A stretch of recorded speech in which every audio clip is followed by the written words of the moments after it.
Yan ang ginagawa ko araw-araw, guys. Hindi naman araw-araw. Pagka may pasok lang. Tumis tayo ng CR.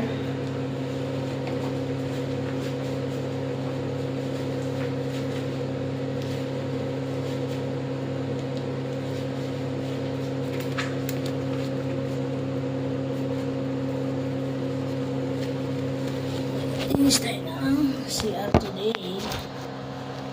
Diba?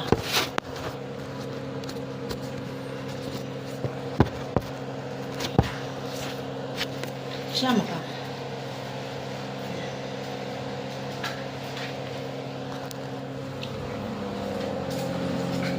Araw-araw. Araw-araw. Diba? Sensi ako din. Ay, ba? Ganito ang buhay namin dito sa abroad. Kaya huwag niyong sabihin ang buhay namin ay masarap. Kami araw-araw, guys. Kaya sa mga OFW dyan, nakatulog po. Huwag niyong lagi pa na lang mayroon nyo sa Pilipinas. Magpundar din tayo. Tayo kasi nahihirapan dito sa abroad. Araw-araw din ang Diyos. Araw-araw ito ginagawa. Kung may pasok, ako nililinis ng mga sigar. Parang problema yun, tulungan naman kami.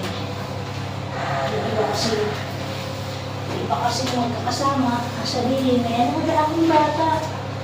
Yung paano ko ang trabaho dyan? Hindi kami lang kasama ko, walang problema sa amin. Tulungan kami sa loob ng bahay kasi pag oras nagsilipan ako yung magtrabaho siya sa bahay. Hirapan kayo.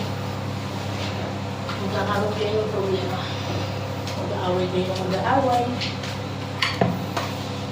Nagdulan yan. Ano na lang. Mata-concentrate.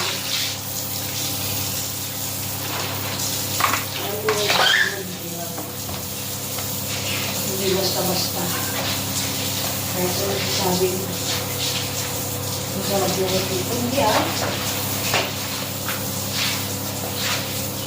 hindi mo alam kung ano gumagawa ng hindi lang isang travel dito sa abroad. Lalo yung domestic effort. Yan ang pinakamahirap.